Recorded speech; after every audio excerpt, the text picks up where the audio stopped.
Hey, this is Mark Watson from MTC Media. So reports came out earlier in the week that DC has said no to allowing the Washington Commanders to use that RFK site to build a stadium upon oh, for various reasons that was brought up. One of it was the trouble they're in with Congress and how that's being reviewed, women in the workforce, so on and so forth. But the real reason why the DC government has decided not to use that land is because it is the biggest parcel and most valuable parcel that they have left. Remember now, there's not big parcels left in the district. So this one has to count.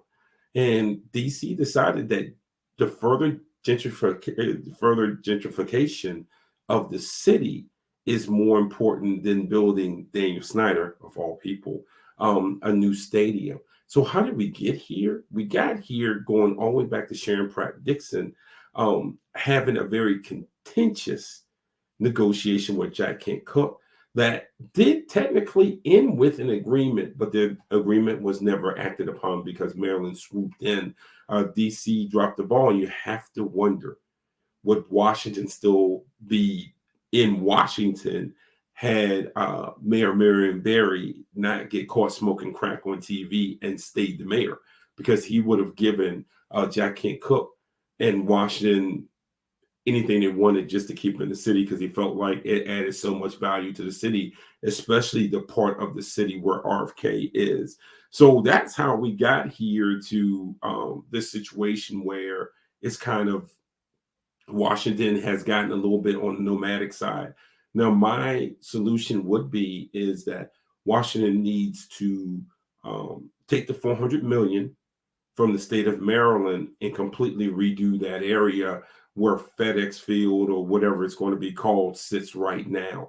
It's the most logical solution to this. Now, I know he's going to say it's not going to be a new stadium. If Daniel wants to come out of his pocket, what he could do is he could play at the University, talk to the University of Maryland, do similar to what the Vikings did. What you do is you play at a university for a season or two where you make sweeping changes, either build a new stadium or find a way to modify the stadium that you have, and then you come back to it. It worked for the Vikings, the Tennessee Titans did it when they first moved. So there are solutions. Now, he might not like the solution, but there are solutions to keeping it at its current location, which would be much better than moving it to Northern Virginia. And like I said, DC's out of play. So I don't know how much wiggle room Daniel Snyder has left. But if he's willing to be reasonable, which is not a given, he'll understand that the solution is in the state of Maryland. Now that DC pretty much has taken themselves out the race, and Virginia, as we speak on this, can't even get it to the floor with the fear that the public money won't be approved. So, Danny, just like your organization, you're out of choices. This is Mark Washington.